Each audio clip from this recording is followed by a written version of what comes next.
श्री गुरु तेग बहादुर साहिब के 350वें शहीदी दिवस को समर्पित पंजाब सरकार की श्रद्धा और सत्कार से भरपूर पहल। पंजाब के 23 जिलों में गुरु साहिब के जीवन और बलिदान को दर्शाते light and sound show Srinagar, Gurdaspur, Faridkot और तख्त श्री दमदमा साहिब, तलवंडी साबो से अनंतपुर साहिब तक 4 महान नगर कीर्तन तथा 23, 24 और 25 नवम्बर को अनंतपुर साहिब में होने वाले भव्य समागमों में मुख्यमंत्री सरदार भगवंत सिंह जी मान की ओर से सभी को नतमस्तक होने का हार्दिक अनुरोध। आइए अपनी अटूट श्रद्धा और सत्कार के साथ इन समागमों का हिस्सा बने।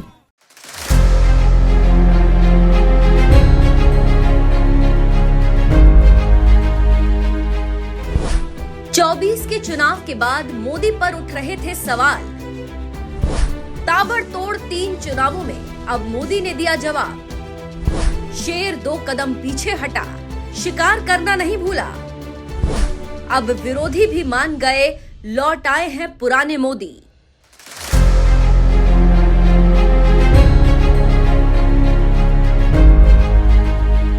बिहार में एनडीए की प्रचंड जीत के बाद चारों ओर एक बार फिर प्रधानमंत्री नरेंद्र मोदी की चर्चा हो रही है, क्योंकि ये मोदी लहर का असर ही था जिसके दम पर एनडीए ने बिहार जीत लिया। इस ऐतिहासिक जीत के बाद जहां एक बार फिर नीतीश कुमार बिहार संभालने जा रहे हैं, तो वहीं दूसरी तरफ मोदी की लोकप्रियता को लेकर एक बार फिर चर्चा छिड़ गई, क्योंकि साल 2024 के लोकसभा चुनाव में बीजेपी को मिली कम सीट के बाद जो लोग मोदी की लोकप्रियता पर सवाल उठा रहे थे, उन्हें ताबड़तोड़ 3 विधानसभा चुनाव के नतीजों ने जवाब दे दिया कि मोदी में अभी भी इतना दम है कि वो अपने दम पर बीजेपी को चुनाव जिता सके। यही वजह है कि अब तो विरोधी भी मानने लगे हैं कि मोदी और मजबूत नेता बनकर उभरे हैं।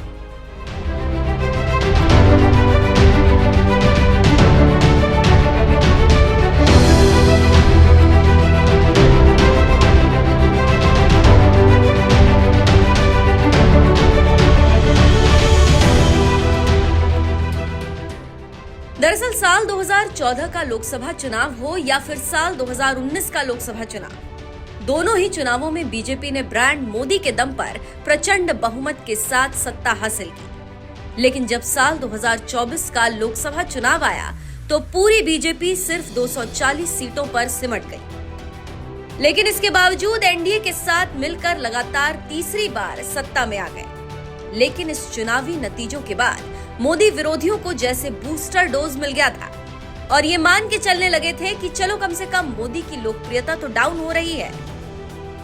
लेकिन ये बात शायद भूल गए कि शेर 2 कदम पीछे हटता है, इसका मतलब ये नहीं कि वो शिकार करना भूल गया। और जल्द ही विपक्ष को इस बात का जवाब भी मिल गया, जब लगातार 3 विधानसभा चुनावों में मोदी के दम पर जनता ने प्रचंड बहुमत के साथ एनडीए को सत्ता सौंप दी। हरियाणा। साल 2024 में लोकसभा चुनाव के कुछ ही महीनों के बाद हरियाणा में विधानसभा चुनाव हुआ और जब नतीजे आए तो बीजेपी ने 90 सीटों वाले हरियाणा में अकेले दम पर 48 सीटें जीतकर पूर्ण बहुमत के साथ सरकार बनाई, तो वहीं कांग्रेस 37 सीटों पर सिमट गई। महाराष्ट्र।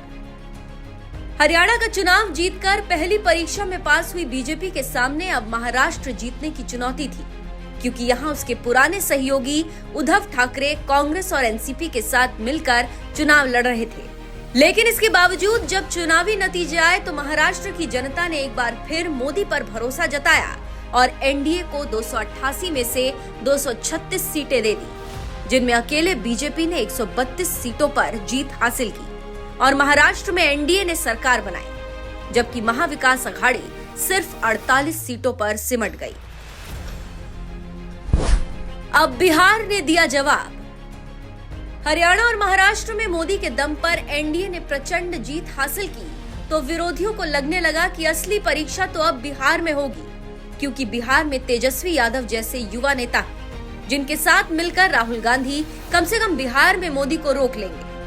और मजे की बात तो यह है कि दोनों ही नेताओं ने वोट चोरी जैसे मुद्दे को हवा देकर पूरी कोशिश भी की, लेकिन इसके बावजूद मोदी को बिहार जीतने से नहीं रोक पाए। और जब चुनावी नतीजे सामने आए तो एनडीए 248 में से 202 सीटें जीतकर सत्ता में लौटी, तो वहीं कांग्रेस और आरजेडी सिर्फ 31 सीटों पर ही सिमट गई। बात यहीं खत्म नहीं होती, बिहार में एनडीए को मिली जीत ने बीजेपी को सबसे ज्यादा विधायकों वाली पार्टी बना दिया, जिसके पास अब पूरे देश में 1654 विधायक हैं। तो वहीं हरियाणा और महाराष्ट्र के बाद बिहार में भी एनडीए की प्रचंड जीत ने मोदी विरोधियों को बता दिया कि लोकसभा चुनाव में 240 सीटों पर बीजेपी के सिमटने का मतलब ये नहीं है कि मोदी लहर का असर कम पड़ गया है, क्योंकि जैसे जैसे महाराष्ट्र, हरियाणा और बिहार के चुनावी नतीजे आते गए, मोदी के नेतृत्व में एनडीए प्रचंड जीत के साथ सत्ता हासिल करता गया और कांग्रेस समेत तमाम विपक्षी पार्टियों को तीनों ही विधानसभा चुनावों में करारी हार का सामना करना पड़ा। यही वजह है कि योगेंद्र यादव जैसे चुनावी विश्लेषक भी अब मानने लगे हैं कि 11 साल तक देश की सत्ता संभालने के बावजूद मोदी की लोकप्रियता घटने की बजाय लगातार बढ़ती ही जा रही है। 2024 में 400 सीटों के साथ जो लोकप्रियता मोदी हासिल करना चाहते थे, वो लोकप्रियता मोदी अब हासिल कर रहे हैं। वैसे आपको क्या लगता है, क्या आने वाले बंगाल, केरल, असम, तमिलनाडु विधानसभा चुनावों में भी मोदी का असर दिखेगा और बीजेपी इन राज्यों में भी अच्छा खासा प्रदर्शन कर पाएगी? अपनी राय हमें कमेंट कर जरूर बताएं। साथ ही बिहार चुनाव जीतने के बाद पीएम मोदी ने क्या कुछ कहा, वो भी सुन लीजिए।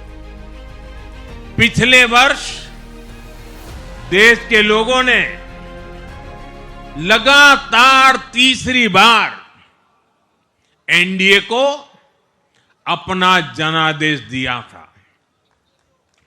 60 वर्षों बाद ऐसा अवसर आया जब किसी को लगातार तीसरी बार सत्ता में आने का अवसर मिला।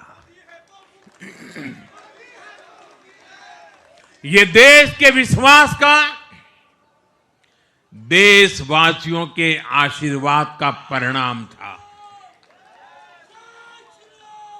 और लोकसभा चुनाव के बाद देश के कई राज्यों में भी हमें विधानसभा चुनावों में प्रचंड बहुमत के साथ जीत मिली।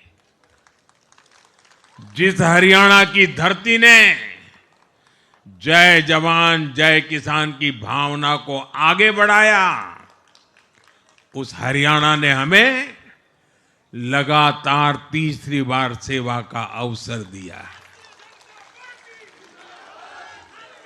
छत्रपति शिवाजी महाराज, बाबा साहब आंबेडकर और वीर सावरकर की पुण्यभूमि महाराष्ट्र में हमें प्रचंड जीत मिली। लगातार तीसरी बार महाराष्ट्र ने हमें विजयी बनाया। हम 25 वर्षों के बाद देश की राजधानी में बहुमत से जीते और आज बिहार में जहां इतनी बड़ी जनसंख्या ग्रामीण हिस्सों में बसती है, हम वहां इतनी बड़ी संख्या में जीत कर आए हैं। साथियों, देश के हर हिस्से में, हर परंपरा में लोग एनडीए को एक विश्वास और उम्मीद के साथ देख रहे हैं। देश के महानगरों से देश के ग्रामीण इलाकों तक, देश के फाइनेंशियल सेंटर से टियर 2 और टियर 3 शहरों तक, देश की नारी शक्ति से देश के फर्स्ट टाइम वोटर्स तक, हर वर्ग, हर जाति, हर समुदाय, हर क्षेत्र ने एनडीए को अपना विश्वास, अपना आशीर्वाद दिया है और लगातार अपना आशीर्वाद दे रहे हैं।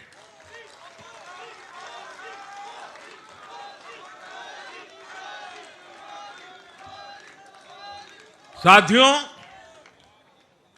भाजपा की एनडीए की सरकारों को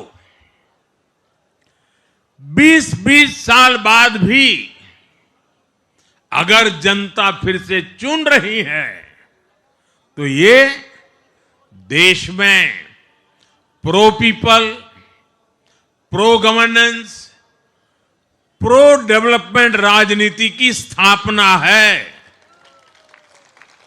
ये भारत की राजनीति का नया आधार है और इसी pro people, pro governance, pro development आधार पर चलते हुए हम बिहार को विकसित बनाएंगे, देश को विकसित बनाएंगे।